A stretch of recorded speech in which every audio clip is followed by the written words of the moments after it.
Assalamualaikum warahmatullahi wabarakatuh. Waalaikumsalam warahmatullahi wabarakatuh. Alhamdulillahilladzi hadana li hadza wa ma kunna linahtadiya laula an hadana Allah.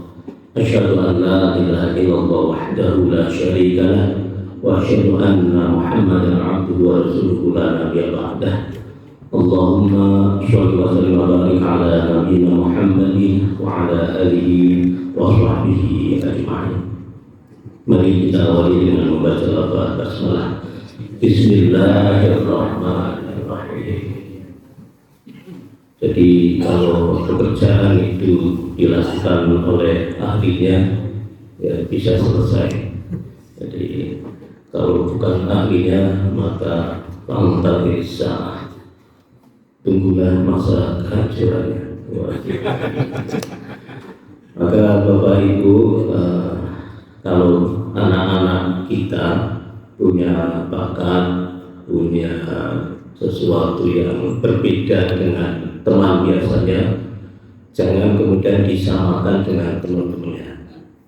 Harus diketahui bakat dan minatnya, jangan dipaksakan oleh orang tuanya. Kadang-kadang orang tua memaksakan, wah anak saya karena saya dokter umpamanya harus menjadi dokter, anak saya dosen, anak saya harus menjadi dosen. Karena saya mubalik, umpamanya anak saya harus menjadi mubalik. Ya memang kalau bisa minimal ada satu yang menurunkan jejak orang tuanya, minimal ya. Umpamanya Bapak sebagai dosen, mudah-mudahan anaknya ada yang menjadi dosen. Ada penjual soto, anaknya nggak apa-apa meneruskan penjual soto yang nantinya lebih besar. Anaknya pedagang, menjadi pedagang. Wira swastawan menjadi wira swastawan. Dokter silakan, monggo anaknya menjadi dokter, tapi juga harus diketahui bakat minatnya. Sekarang ini kemarin saya melakukan sebuah rapat koordinasi terkait pendidikan. Itu sekarang banyak anak-anak itu yang kemudian masuk PKBM, jadi sebuah pendidikan kejuruan ya, yang berbasis bakat minat. Ya, bakat minat. Mereka tidak belajar pada jenjang formal di sekolah, tapi jenjang non formal atau pendidikan PNF non formal, ya pendidikan non formal. Dan itu dikembangkan keterampilan seperti umpamanya montir, kemudian komputer, IT, ada mungkin media sosial dan seterusnya. Itu nanti ada spesifikasi bakat minatnya. Itu sekarang pendidikan seperti itu. Jadi pendidikan tidak berbasis, mohon maaf, knowledge, pengetahuan. Tidak sekarang pendidikan berbasis ada bakat dan minat.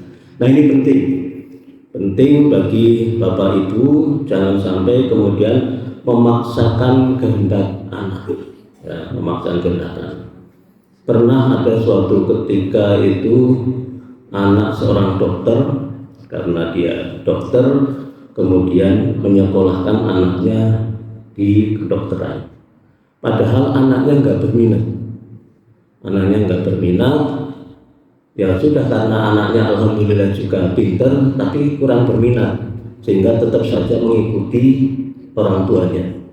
Akhirnya masuk ke fakultas kedokteran, kuliah sebagaimana kuliah biasa, kemudian ya alhamdulillah sampai selesai karena kecerdasan anak ini, sehingga sampai selesai. Namun setelah selesai, ternyata setelah diwisuda dan mendapatkan ijazahnya itu diserahkan ke orang tuanya. Pak, ini saya sudah kuliah sesuai yang menjadi kehendak dari Bapak. Silakan Bapak ambil ijazah ini dan saya akan meneruskan sesuai apa yang menjadi bakat minat saya. Itu untung, masih untung ya. Ada yang lebih tragis lagi, akhirnya bunuh diri. Itu ada yang lebih tragis karena dipaksa oleh orang tuanya. Anak itu bunuh diri, itu yang menjadi tragis. Nah, inilah Bapak Ibu yang kami hormati. Sekarang pendidikan ini menjadi bagian yang penting dari kehidupan seorang anak. Silahkan tetap pendidikan berjalan, didampingi anak-anak kita di SD ya.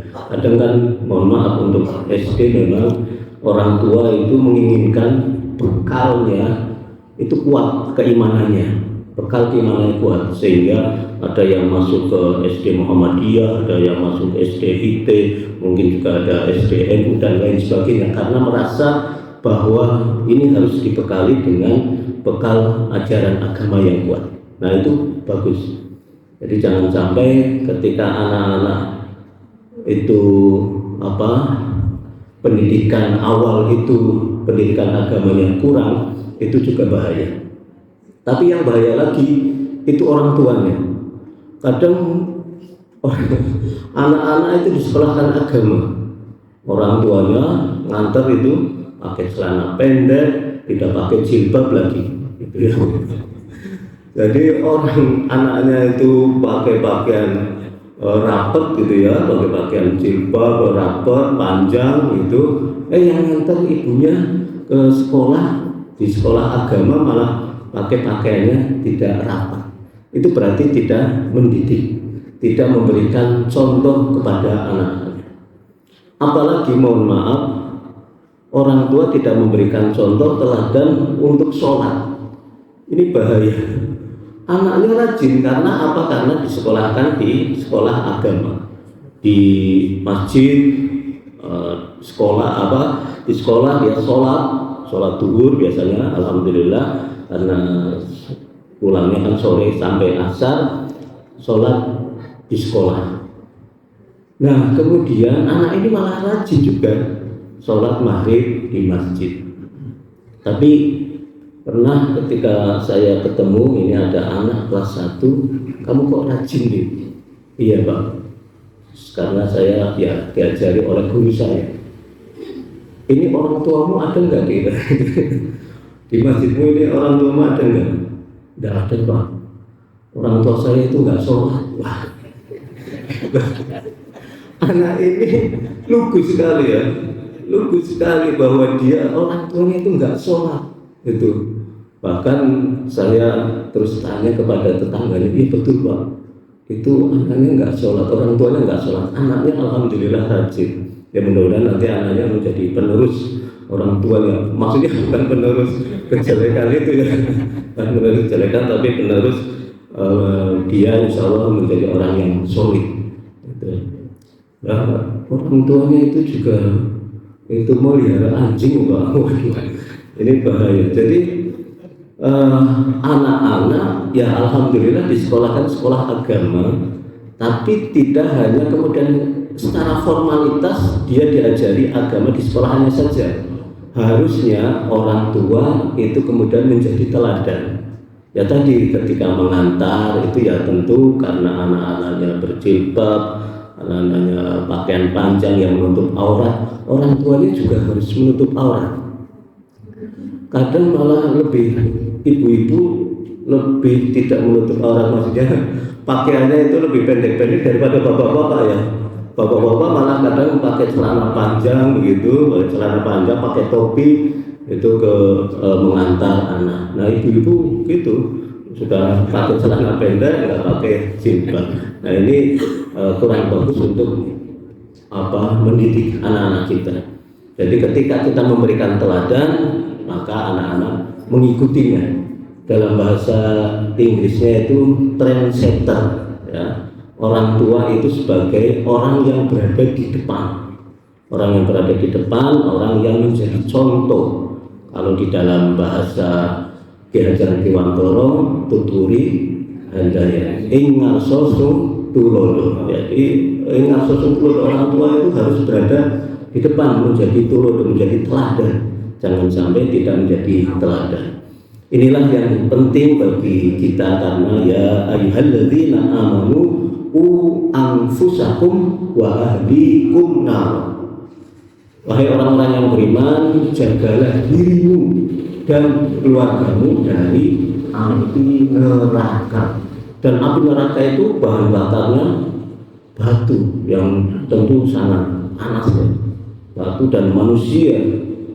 Waktu nasu wal hijarah. Jadi batu-batu yang sangat panas. Kalau kita kemudian mengajari kepada anak-anak yang tidak benar, maka anak-anak juga ikut menjadi ikut ke neraka. Jangan sampai kita mengajarkan kepada anak-anak kita sesuatu yang mengakibatkan mereka menjadi celaka. Maka kita insya Allah menjadi teladan bagi anak-anak kita, ya umpamanya teladan di dalam hal berpakaian. Monggo Bapak Ibu berpakaian, yang putri tentu jilbab menutup aurat, yang bapak-bapak juga menutup aurat ya. Biasanya celana pendek agak dipanjangin sampai di bawah lutut gitu ya. Nggak apa-apa celana yang tanggung itu, nggak apa-apa itu celana yang tanggung di bawah lutut, tidak harus panjang sekali di bawah lutut itu. Kemudian pusarnya ditutupi. Ya walaupun itu sudah memenuhi syarat menutup aurat, tapi ya tetap pakai kaos lah atau pakai baju. Jangan sampai wah saya sudah menutupi aurat kok ininya pusarnya ditutup sampai bawah itu, terus atasnya nggak pakai baju, ya tidak sopan. Tetap supaya etis, atasnya juga pakai baju atau pakai kaos yang menutup tubuh. Nah inilah, karena itu bagian dari contoh kita, teladan kita. Kemudian nanti dalam hal bertutur kata, kadang orang tua juga ngajari yang tidak bagus di dalam bertutur kata gitu, ngajari kasar, kalimat-kalimat yang kurang enak didengar itu. Kadang kata-kata gembira luka itu masuk gitu ya. Itu disampaikan oleh orang tua, itu juga kita harus hati-hati, karena anak itu nanti meniru apa yang menjadi tabiat karakter dari orang tuanya. Aku boleh atau astagfirullah, innahu ghafurur rahim. Wassalamualaikum warahmatullahi wabarakatuh.